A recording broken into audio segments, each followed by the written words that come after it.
Hey everyone, Neil Carlson here near Fertile, Minnesota with Vietnam vet Jon Hovde.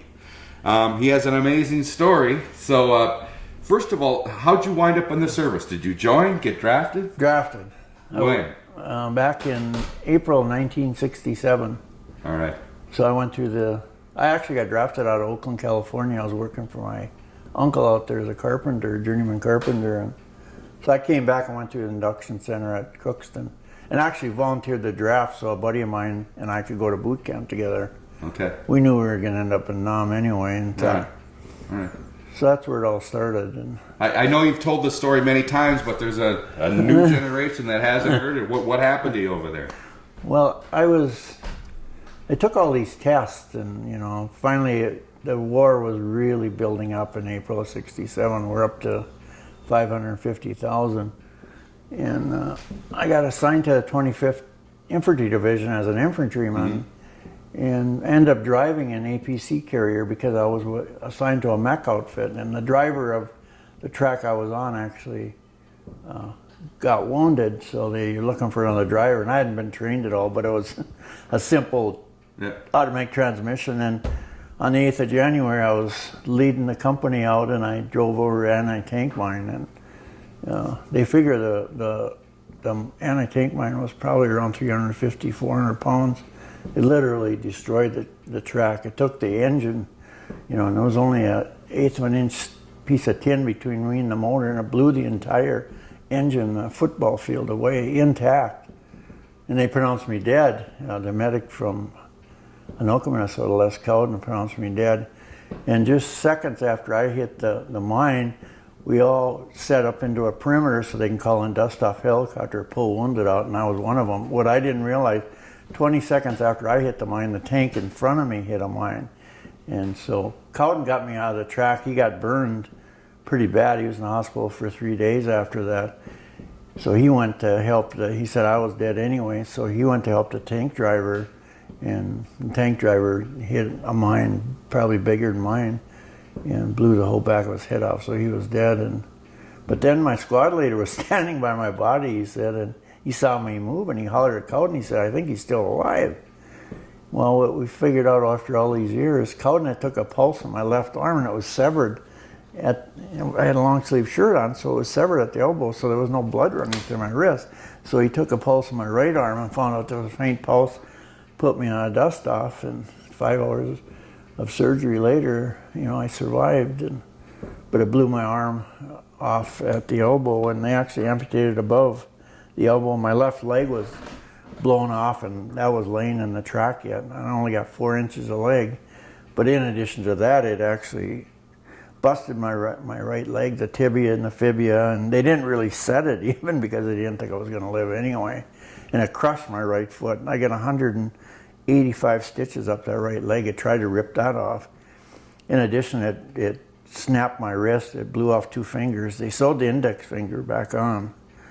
And there's 170 some stitches up that arm, but they saved it. Plus I had a concussion, back of my head there's still a little spot, and I had a big chunk of shrapnel, and they thought I lost my eye, but... Yeah. So how long did you wind up in the hospital, rehab, and everything? Well, I stayed in Vietnam for till the 1st of February. So I was in there 23 days. Normally you're shipped out the next day, but I was too critical. They couldn't stabilize me. Actually 22 days after I woke up, I got this humongous fever at 108.3. They put me on ice blankets, pronounced me dead again. And once I came out of that, that's when they shipped me to Japan for 30 days. And then I spent about 6.5 months at Letterman's General in San Francisco, waiting for artificial limb to be built. And I understand kind of during this time you kind of made a promise to yourself if you lived. I actually made 3 vows to God. That the night on the ice blanket, it was the 3rd night, and I just think I thought I couldn't do it anymore. I was freezing to death, and the only way you could get out these ice blankets if you had to go to the bathroom. Well, I didn't have to. I had a suprapubic catheter in me, and I was about as low as you could get. I mean, I felt like I was frozen in this block of ice, and there was two chaplains on both sides of my bed, Austrians and Vessels, and they were hollering at me, "Don't give up, don't ever give up."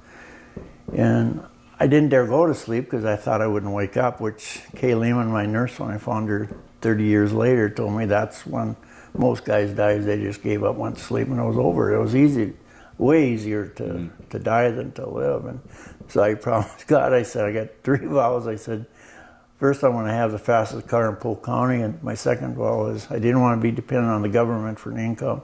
And the third one was I wanted to make a difference, whatever that was. I had no idea, but and that turned out to be the best. So you go through rehab. I'm assuming we were talking a year or two, or by the time you're done with everything? I actually got out and came back to Fertile in September of '68. The 21st of September is my actual discharge from the military. But yeah, I mean, when I got back to San Francisco, I only weighed 98 pounds. And my first leg was made out of wood, and that sucker weighed 30 pounds. I mean, it was horrible, you know. So what did you end up doing? Well, I came back and I drank a lot of beer and I drove a fast car, and, you know, my last speeding ticket, and I'm not really proud of it, but the kids laugh in auditoriums across the whole United States when I tell the story. I actually got stopped just south of where we're sitting right now, about a mile. I got clocked for 138 in a 55 zone. I mean, now they put you in jail, you know, and God, that policeman was so mad, and but I was living those vows, you know, and I had the fastest car in Polk County. I mean, I raced everybody that was in Crookston, Fertile, and... What was it? It was a '68 Charger with a 383 high performance. That sucker ran like it was on rails, I'm telling you. But I got 3 speeding tickets within a month, you know. And so they're going to take my license. So I didn't know they had this little room up in Crookston in the courthouse. You go in there, and the cop sitting there, and that's all in there was a desk and this other cop. And God, he looked madder than the one that pulled me over. He said, "Give me that license." He said, "I'm going to keep it." So I handed it to him, and I hit it for the door. And of course, in those days, I mean, that 30-pound leg, I only weighed 105 pounds. Yeah. I'm making it to the door, and he hollered at me. He said, "Where are you going?" I said, "Sir," I said, "I know the rules. 3 tickets in a year." I said, "You lose your license." I happened to do it in a month, and, you know. And I thought, you know, I just came back from Vietnam. I didn't want to listen to a bunch of crap. And he said, "Come on back here." He says, "I'm going to give you your license back." And man, I'm telling you what, you've never seen a guy move so fast in your life. But he said, "You're going to listen to me." And he chewed on me. I mean, he would have made the best drill sergeant I ever seen. Up one side, and he said, "You know," he said, "when we had people hit deer," he said, "at 70 miles an hour, it's pretty ugly." But he said, "You hit a deer at 138. He said, "We won't even know who's driving the car. You were the deer, you know." And he kept on, and he said, "You can go." He said, "But I want you to answer one question before you leave." He says, "Tell me this." He said, "I read about you in the paper and stuff." He said, "Why would a guy like you that survived all you survived want to come back and kill yourself on our highways?" You know, it really made me think, and I thought, you know, I looked at him and I said, "I don't know," you know.